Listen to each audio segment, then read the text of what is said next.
मांसाहार करणे पाप की पुण्य? आपले भोजन कोणत्या प्रकारचे असावे याविषयी नेहमीच चर्चा होत असते. जे मांसाहार करतात ते शाकाहारी भोजन करणाऱ्यांना हिरवा चारा खाणारे असे म्हणतात, तर दुसरीकडे जे शाकाहारी आहेत ते मांसाहारी लोकांना एखाद्या जिवंत जीवाला मारून खाणारे राक्षस असे म्हणतात. कोणते पूजन उत्तम आहे हे पाहण्यासाठी आपण आहारशास्त्राचा विचार केला पाहिजे. हिंदू धर्मामध्ये मांसाहार करणे हे योग्य आहे की अयोग्य याविषयी बरेच सांगितलेले आहे. त्यातील एक कारण म्हणजे वेदांमध्ये दिलेली माहिती. वेदांमध्ये दिलेल्या माहितीनुसार मांसाहार करणे म्हणजेच एखाद्या जीवाचा प्राण घेणे हे वज्र्य आहे. वेद आणि पुराण हे हिंदू धर्मामध्ये मुख्य धर्मग्रंथ आहेत. वेदांमध्ये पशुहत्येला पाप मानले गेले आहे. त्यात मांस आहार करणे वज्र्य मानले गेले आहे. यजुर्वेदात असे म्हटले आहे की मानवाला सर्व सजीवांना आपल्याप्रमाणेच मानले पाहिजे. ज्याप्रमाणे आपण आपले हित व्हावे असे मानतो त्याचप्रमाणे इतर जीवांचे देखील झाले पाहिजे ही भावना नेहमी असली पाहिजे. अथर्व वेदात म्हटलेलं आहे की मानवाने शाकाहारी जेवण केले पाहिजे. ते शरीरासाठी अति उत्तम आहे. ऋग्वेदात सांगितले गेले आहे की गाय ही संपूर्ण जगाची माता आहे. त्यांच्या रक्षेतच पूर्ण समाजाची प्रगती होऊ शकते. मानवाला सर्व प्राण्यांची रक्षा केली पाहिजे. गीतेमध्ये म्हटल्यानुसार आपण जे खातो त्या पद्धतीनेच आपले जीवन आणि विचार बनतात. जे सात्विक भोजन करतात त्यांचे विचारही सात्विकच असतात. मांस आणि मदिरा हे तामसिक भोजनाचा प्रकार आहे. या पद्धतीचं जेवण करणारे लोक नेहमी दुःखी, कुकर्म करणारे असे असतात.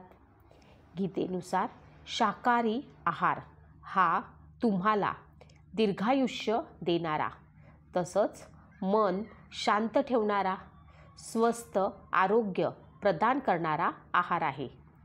मांसाहारी जेवण हे अधिक मसाले आणि तेलामध्ये बनवले जातात. त्यामुळे तो आहार राजश्री आहारामध्ये मोडला जातो. त्या आहारामुळे शरीरामध्ये दुःख तसेच रोग उत्पन्न होतात. एके दिवशी श्रीकृष्ण यमुनेच्या तीरावर बसून बासरी वाजवत होते. त्याचवेळी एक हरीण धावत आले आणि श्रीकृष्णाच्या मागे लपले. हरीण घाबरलेले पाहून श्रीकृष्णाने त्याला विचारले की तू इतका का घाबरला आहेस? तेवढ्यात तिथे एक शिकारीही आला. तेव्हा शिकारी श्रीकृष्णाला म्हणाला, हे हरीण माझे शिकार आहे, ते मला दे. तेव्हा श्रीकृष्ण म्हणाले, हे हरीण तुझे कसे होईल? कोणत्याही सजीवावर पहिला हक्क हा त्याचा स्वतःचा हक्क असतो. शिकारी पुन्हा म्हणाला, मी हे हरीण शिजवून खाईल. तू काहीही ज्ञान देऊ नकोस आणि मूकपणे हरीण माझ्या स्वाधीन कर. तेव्हा श्रीकृष्णाने शिकारीला समजावून सांगितले की कोणत्याही जीवाला मारणे आणि खाणे हे पाप आहे. श्रीकृष्णाचे म्हणणे ऐकून शिकारी म्हणाला, मी कधीच वेदांचा अभ्यास केलेला नाही. मग मांस खाणे हे पाप आहे की पुण्य आहे हे मला कसे कळणार? राजेही शिकार करतात, ते पाप मानत नाहीत का? त्यानंतर श्रीकृष्णाने शिकारीला मांस खाणे पाप की पुण्य हे एका कथेद्वारे समजावून सांगितलं. श्रीकृष्णाने शिकारीला सांगितलेल्या कथेनुसार एकदा मगध राज्यात भीषण दुष्काळ पडला होता. दुष्काळामुळे त्या वर्षी मगधमध्ये अन्नधान्याचे उत्पन्न झाले नाही.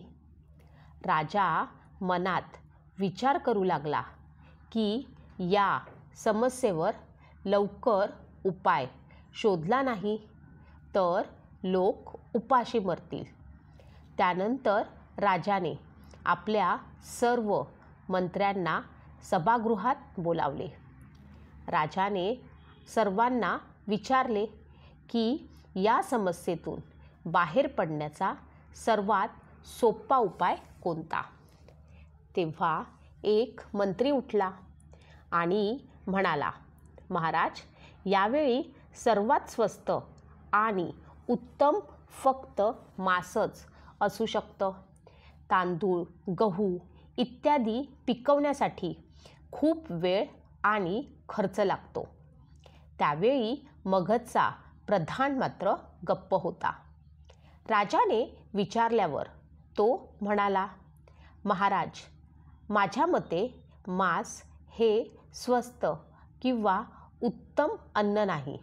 मी उद्या या विषयावर माझे मत तुमच्यासमोर मांडू शकेन. मला आज वेळ हवा आहे.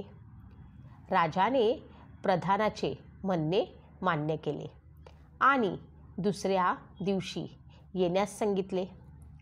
पण मग त्याच दिवशी रात्री ते त्या मंत्र्याच्या घरी पोहोचले, ज्याने राजाला मांस हे सर्वोत्तम अन्न असल्याचे सांगितले होते.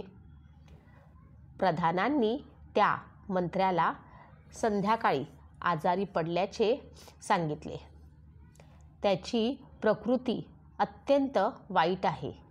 वैद्यजींनी म्हटले आहे की जर एखाद्या शक्तिशाली माणसाचे 2 तोळे मांस मिळाले तर महाराज लवकर बरे होतील. तुम्ही राजाच्या सर्वात जवळ आहात आणि तुम्ही तुमच्या शरीरातील 2 तोळे मांस देऊन राजाला आता वाचवू शकता. तुमची इच्छा असेल तर मी तुम्हाला या 2 तोळे मांसाच्या बदल्यात 1,00,000 सोन्याची नाणी देऊ शकतो. मी तुमच्या नावावर मोठी संपत्तीही देईल. प्रधानाचे म्हणणे ऐकून ते ताबडतोब घरात गेले आणि 1,00,000ची सोन्याची नाणी घेऊन प्रधानाकडे आले. प्रधानांना 1,00,000 सोन्याची नाणी देताना ते म्हणाले, महाराज, या सोन्याच्या नाण्याने दुसऱ्याचे मांस विकत घ्या आणि मला मात्र जीवदान द्या. त्यानंतर प्रधान एक एक करून सर्व मंत्र्यांच्या घरी गेले आणि त्यांना 2 तोळे मांस देण्यास सांगितले. एकाही मंत्र्याने मांस देण्याचे मान्य केले नाही. याउलट प्रत्येकाने प्रत्येकी 1,00,000 सोन्याची नाणी प्रधानांना दिली. दुसऱ्या दिवशी सर्व मंत्री वेळेपूर्वीच राज्यसभेत हजर झाले. राजाची तब्येत बरी आहे की नाही हे प्रत्येकाला जाणून घ्यायचे होते. काही वेळाने राजा येऊन सिंहासनावर बसला. राजाला स्वस्थ पाहून सर्व मंत्री आश्चर्यचकित झाले. त्यानंतर प्रधानांनी राजासमोर 1 कोटी सोन्याची नाणी ठेवली. राजाने प्रधानांना विचारले, एवढा पैसा आला कुठून? तेव्हा प्रधान म्हणाले, महाराज, 2 तोळे मांसाच्या बदल्यात हे सर्व पैसे मी जमा केले आहेत. सर्वच मंत्र्यांनी जीव वाचवण्यासाठी ही किंमत मोजली आहे.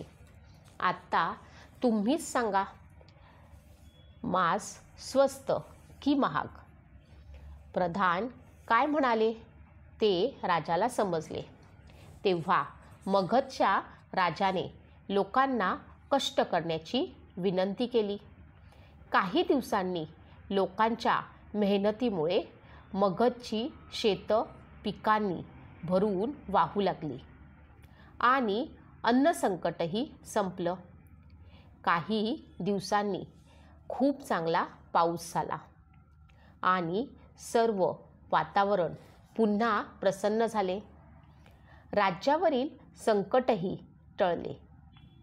परमेश्वराकडून ही गोष्ट ऐकल्यानंतर शिकारीने मांसाहार सोडला आणि शिकार करणेही सोडून दिले. कारण त्याला कळले की महानता ही एखाद्याचा जीव घेण्यामध्ये नसून एखाद्याला जीवनदान देण्यामध्ये आहे. त्याने श्रीकृष्णांसमोर नमन केले आणि आपल्या रस्त्याने निघून गेला. श्रीकृष्ण आपल्याला या कथेद्वारे हे समजावण्याचा प्रयत्न करत आहेत की ज्या पद्धतीने आपल्याला आपला जीव अधिक मौल्यवान वाटतो, त्याच पद्धतीने प्रत्येक प्राणीमात्राला देखील त्यांचा जीव हा मौल्यवान वाटतो. ज्या पद्धतीने आपण आपल्या प्राणाची रक्षा करतो, त्याच पद्धतीने इतर प्राण्यांची रक्षा करणे हा देखील मानवाचा धर्म आहे. विज्ञानानुसार देखील शाकाहारी जेवण हे मांसाहारी जेवणापेक्षा अधिक पटीने चांगले आहे. शाकाहारी जेवणामुळे तुमची रोगप्रतिकारक शक्ती वाढते. तसेच तुम्ही अनेक रोगांपासून दूर राहता. परंतु मांसाहारी जेवणामुळे तुम्ही अनेक रोगांना आपल्याजवळ खेचून घेता. त्यामुळे आता आपण मांसाहार करणे योग्य की शाकाहार करणे योग्य हे ज्याचे त्याने स्वतः ठरवले.